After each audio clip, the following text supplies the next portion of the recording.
So with Hashem's help, we are in the midst of a lot of drama in the royal family. David is the king, David HaMelech. He has become king. He is married to Bathsheba, but because of the controversial way in which he got married to her, her sort of husband was still alive. It was too suspicious. So Hashem, through the prophet, told him, you're going to have a lot of suffering in your home as a consequence of your behavior with Bathsheba. And so now we are in the midst of the chapters of David's suffering. The first thing we saw, you'll recall, is David had two children from two separate wives, Amnon and Tamar. And Amnon had this obsession, infatuation with Tamar, and he ends up raping her and then casting her out. He ends up hating her right after. This is already devastating as it is. But Tamar's other brother, Avshalom, he takes this personal, and he assassinates Avner, the perpetrator of the rape. So David's kids have now, right, they violated each other, and they have now murdered each other, right? One has murdered the other. Yeah, like if you're just tuning in now, welcome to the disaster. This is an absolute royal disaster. And as much as they're using their own free will, it's also divinely orchestrated that David should suffer these consequences, witnessing his children doing these awful things. So when we last left off, what we saw was Avshalom, the son of David, killed Avner, or ordered for Avner to be killed. He then went into hiding. He went to Geshur, Avshalom, the murderer, right, the one who killed, the assassin, if you will. He ran away, and he was there for several years. After several years, Yoav, the names, you have to just, get used to the names. Yoav, the advisor of David, he tries to reconcile. He tries to bring back Avshalom into the fold so Avshalom doesn't have to hide anymore. He wants to make peace between David and his son. So we learned last time he has a very clever way of doing that. He sends over a woman who gives him an allegory, a fake case, and David judges on the fake case, and she says to him, you should really apply this to your own self, and you should welcome your son Avshalom back in. At the end of the day, here's where we're holding. We're in chapter 14. David welcomes Avshalom back, meaning to say, I'm not going to kill you. I'm not going to punish you for having murdered your brother. However, I don't want to see you. So now there's a quasi in-between phase. This is where we're holding right now. David is in Yerushalayim. He is the king. His son Avshalom is welcomed back from his self-imposed exile, or from hiding. He's welcomed back from hiding. But David doesn't want to completely reunite with him because he's very upset at the way at him killing Avner. So the verse is wait, killing Avner or Amnon? Excuse me, I keep saying Amnon. Amnon, yeah, okay. Yeah, so Avshalom kills Amnon. Yeah, so I don't know why I was saying Avner. Yeah, Amnon. Okay.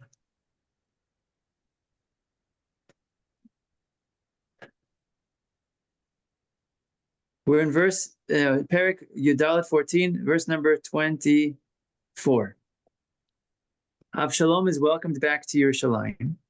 However, the king, David, says, Yisov el beito ufanai lo yireh. He should go to his house, and I don't want him to see my face. Vayisov Avshalom el beito ufnei hamelech lo ra'ah. So Avshalom indeed goes to his house, and he does not see the face of the king. David refuses even to see his son Avshalom face to face. Okay, you're allowed out of exile, you're allowed out of hiding, but I don't want to see you. And the concern was, if David would embrace Avshalom and bring him back into his life 100%, it would be like a stamp of approval. It would be like David was authorizing Avshalom's behavior in killing Amnon. So he didn't want to do that. As much as Amnon was in the wrong, David felt that it wasn't appropriate to kill him. So now, Avshalom is upset about this. This is very embarrassing, as you can imagine. Avshalom, if you look at it from his perspective, this is what I want to focus on. Reading the text itself is already very enticing and exciting. What I'd be interested to focus on is the human aspect. If you could put yourself in the shoes of Avshalom, so to speak, to figure out what was going on in his head. I think it's very interesting. In his eyes, he was probably a hero. My sister was violated, and I stood up for what was right. My father didn't speak up. Nobody did anything about it. And I was the only one who cared enough about justice. I got the job done. I killed the perpetrator. I killed Amnon. He probably feels like a hero.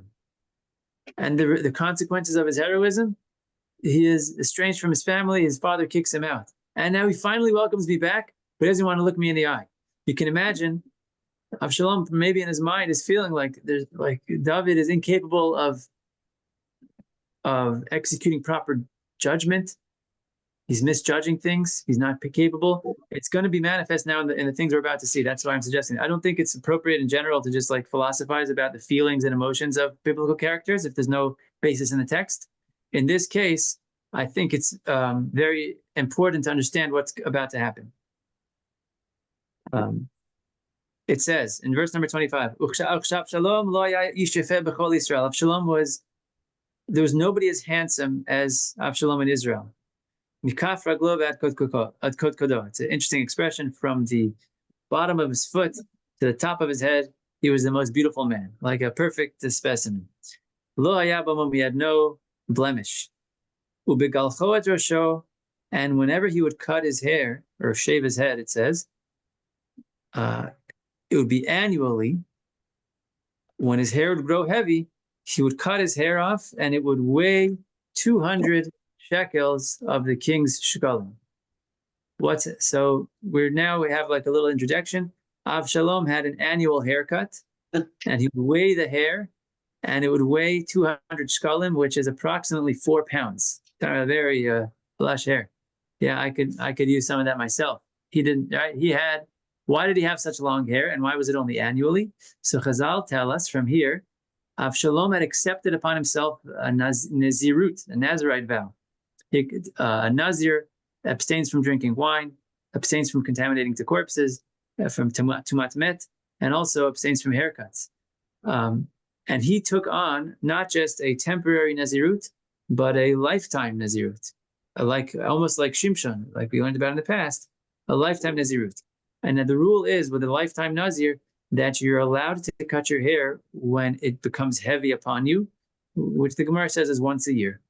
So once a year, this Nazir, Avshalom, would take a haircut. Also gives us insight, like Avshalom, we're about to see him do a lot of bad stuff. He's going to try to usurp the throne and stuff. But he has taken on a lifetime vow of Nazirut.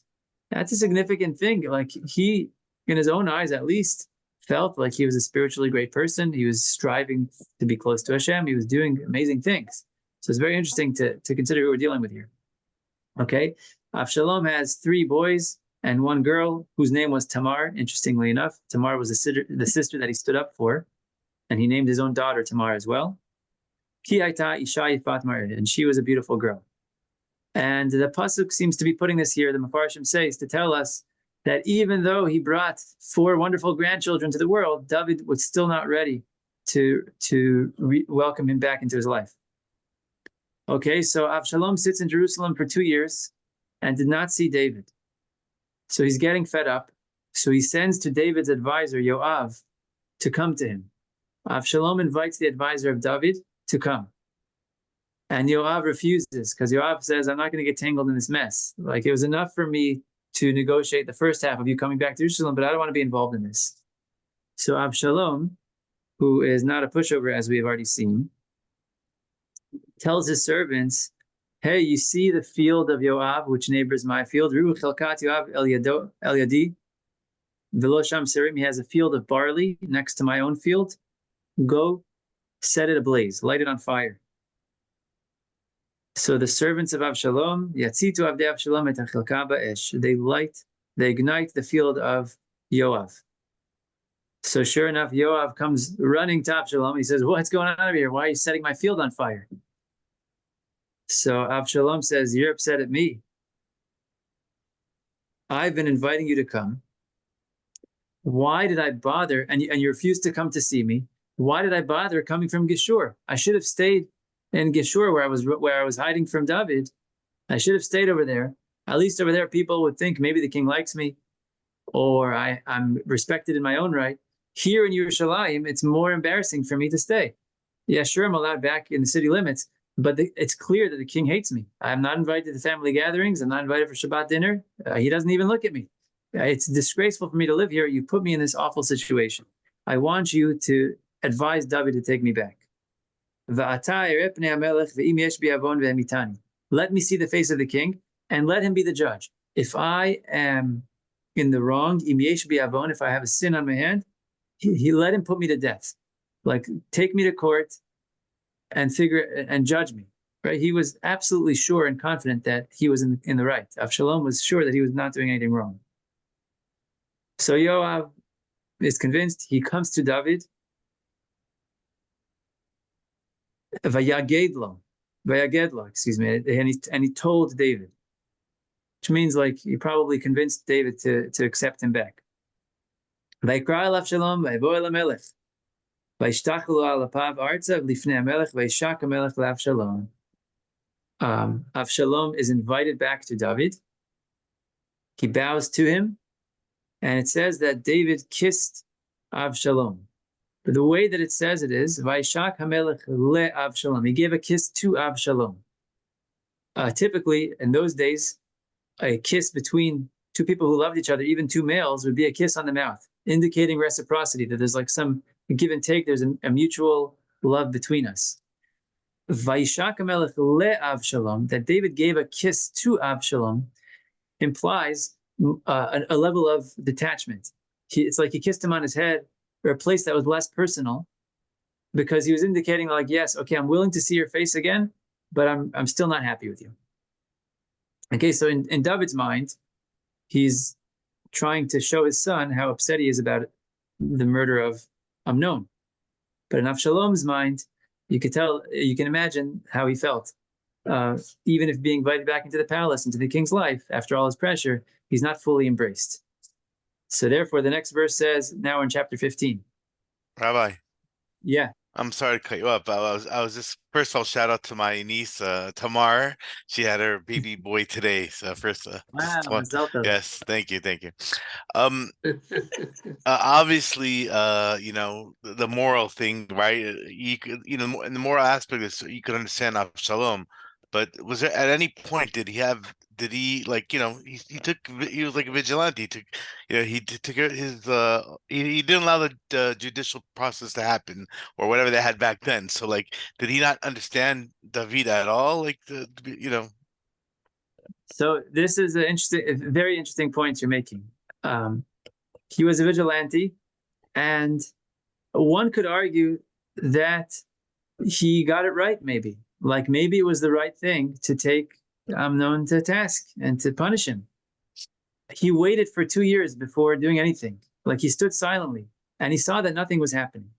So it could be for those 2 years he was saying like, look, I'm going to let my father take care of this. He's the leader of the land. Let him judge it.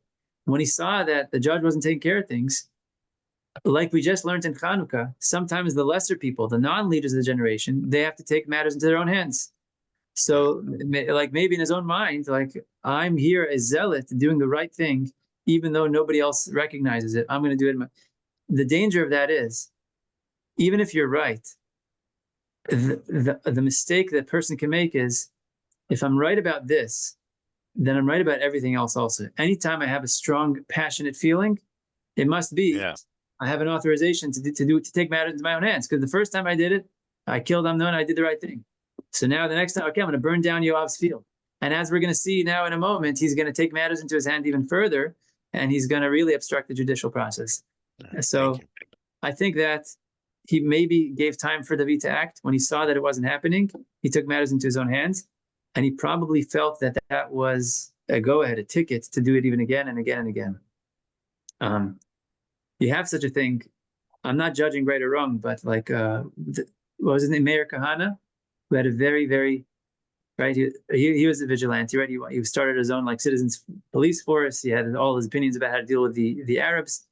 But I think in his early days, he did something that I think everybody agreed was very useful.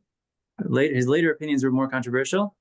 But in his early days, there was tremendous anti-Semitism in New York. People were like burning down sukkahs. There's very open, rabid attacks on Jews. and nobody was doing anything about it. And he himself organized a citizens' force to basically fight back.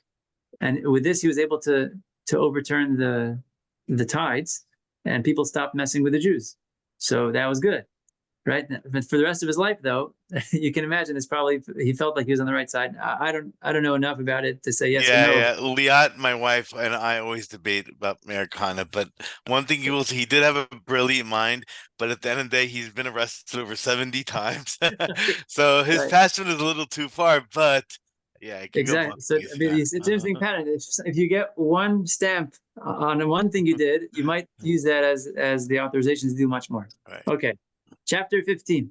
It was after this, after the reuniting of David and Avshalom, but not fully. So Avshalom now starts to create a reputation for himself. He's going to now try and take over the leadership. David is getting older, and one of his sons has to succeed him. The oldest one, unknown, is dead. The next one in line is Avshalom. So Avshalom is now going to present himself as a public figure who is beloved and powerful and influential. So he gets himself a chariot, vesusim, and horses, v'chamishim ish ratzim lefanav, and 50 runners. It was like the king's guard, basically. Similar to that, he would have 50 runners go before him, and he would wake up early, v'amad al yad derech hashar, and he would stand by the gate. This either means the gate of the palace, where David was, or it was the gate of the Sanhedrin, where the main Jewish court sat. And anytime somebody would come for a judgment to the king, meaning they're on their way to David, Avshalom would intercept it. He would ask the person, hey, what city are you from? He would say, oh, I'm from one of the tribes of Israel, meaning he would make conversation, he would take personal interest in their lives, right? He's on the campaign trail right now. He would press the flesh, if you will. Listen, I hear your case. He would have them present their case to him, like before they would actually go to the real court. You're making a very good case, but you should know, you don't have anybody listening. If you keep going and you go into the king's court, no one's going to be able to hear your case and hear where you're coming from. So this is like serious treason happening now. He's intercepting people on the way to David, telling them that he hears their point, and David's not going to be capable of judging. How do you fall to such a thing?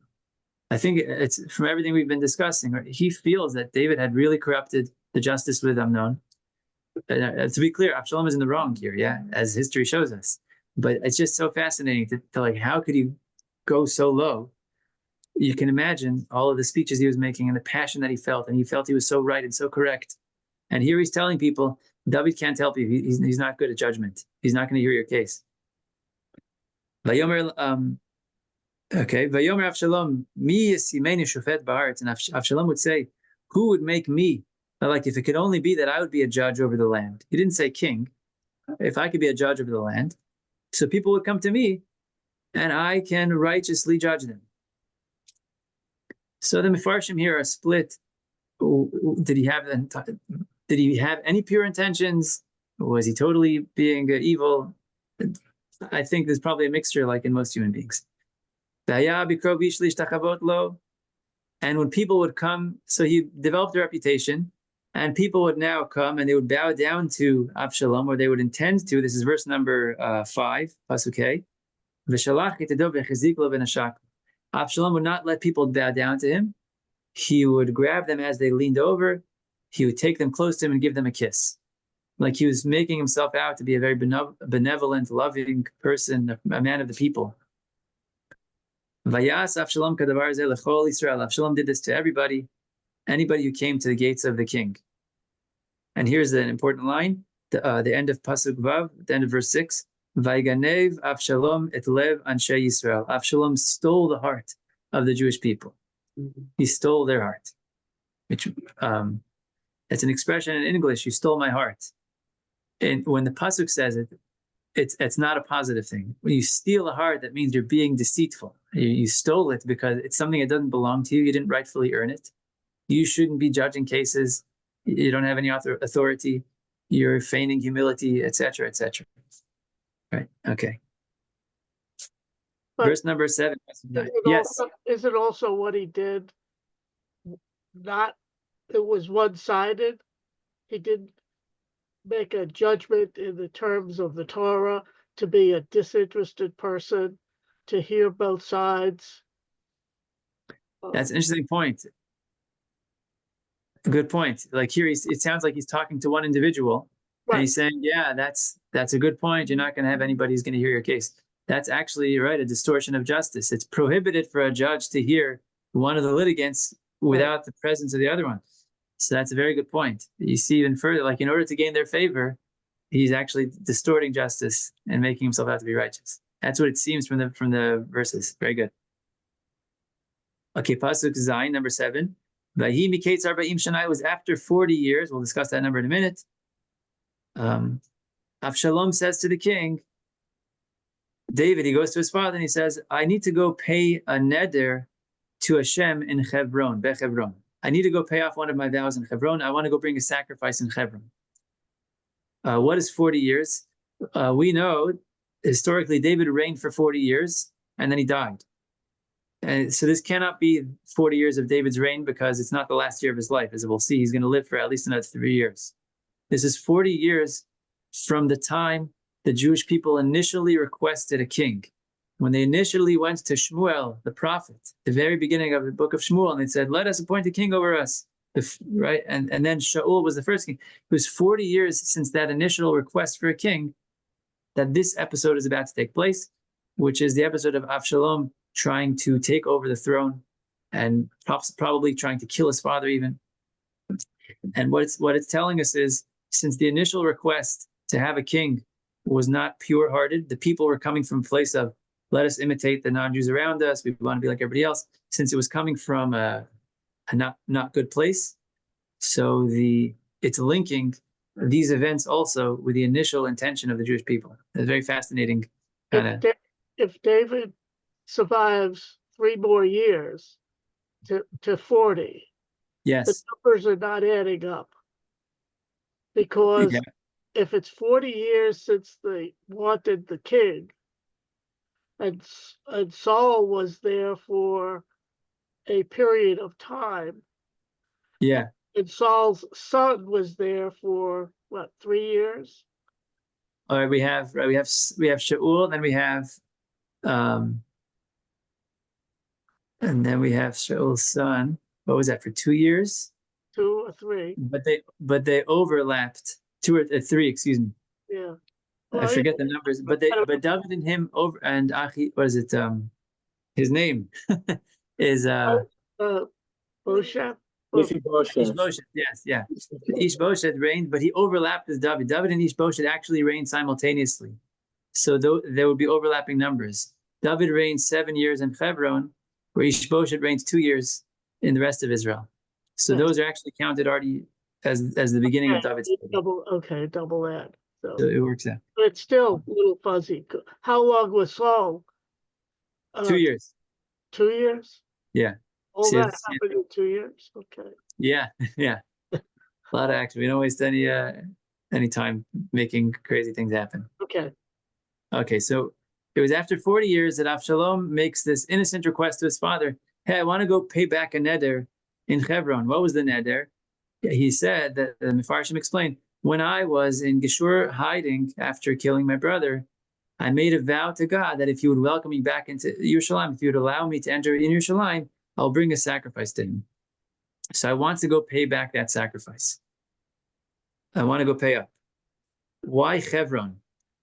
Hebron, interesting spot. The Radak brings down an opinion that what he meant to say was, I want to go to Hebron to get sheep because they had the best sheep over there. I want to bring a beautiful offering and have the best sheep. But the Radak points out that it doesn't say from Hebron, it says to Hebron. Like that's his destination. So it could be, I was thinking, maybe it was like a subconscious thing, like we often find. On the outside, he was saying, I want to go to Hebron just to get a good sheep. But really, beneath the surface, what he was thinking was, this is the perfect place to establish my royalty, it's the very place that King David himself started, right? Like Radak writes in the other comment, he says, it's the very place where David started was Hebron. So I also want to establish myself in Hebron, as if to say, like, I'm the new king. As we're about to see, this is all going to be a plot to try to take over the kingship. And Hebron is a perfect place to do that because that's where David started. Oh, excuse me. The neder is explained in the verses, not in Rashi. Ki neder nadar avdecha b'shivti b'gishur b'aram lemor. I made a vow when I was in Gishur. If Hashem will return me to Jerusalem, and I will serve him. So David says to his son Avshalom, Lech beshalom. You should go in peace. So he gets up and he goes to Hebron. From here, Chazal, this actually is going to be a deadly mission.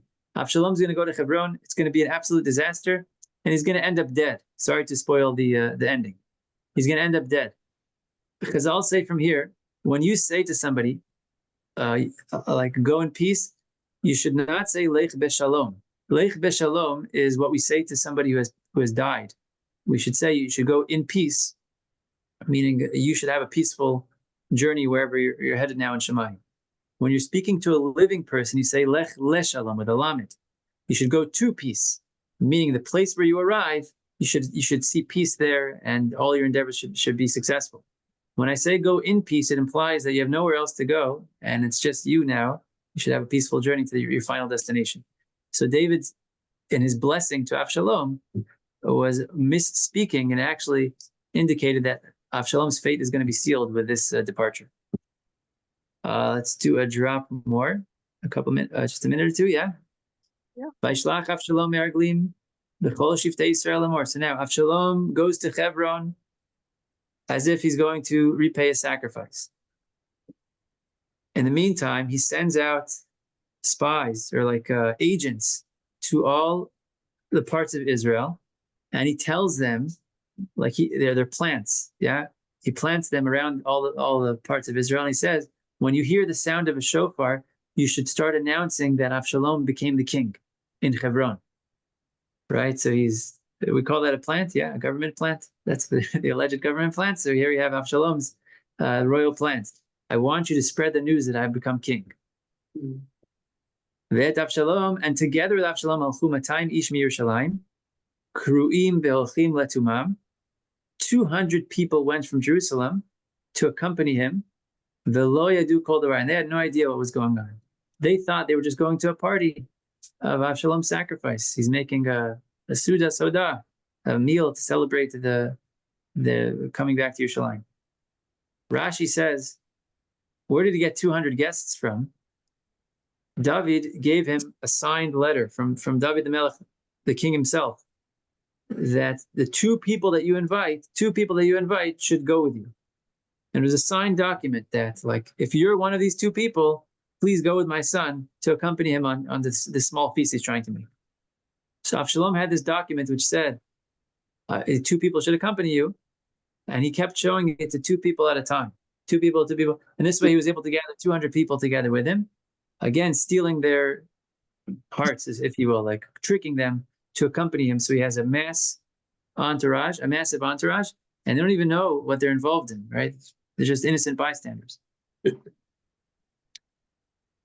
Now Achitophel gets involved. Vaishlach, this is verse number 12. Vaishlach Avshalom et Achitophel hagiloni, yoetz David meiro migilo, bezavkot azvechim vayi akesher amitz, v'ha'ala ha'am holech v'rav et Avshalom. Achitophel was the advisor of David, and he now switches sides, as seemingly happens in this pasuk. Achitophel, for some reason, switches sides to become a supporter of Avshalom. They have a strong bond between them. And maybe we'll pick up over here next week. There's what to be said over here. There's a strong bond between them, and the influence of Avshalom is growing. An interesting note for you, maybe with this we'll close. Achitophel, the advisor of David, was actually his grandfather-in-law. Achitophel was the father of Bathsheba's father. Bathsheba, that wife who created all this controversy, her father was Elam, and his father was Achitophel, the advisor.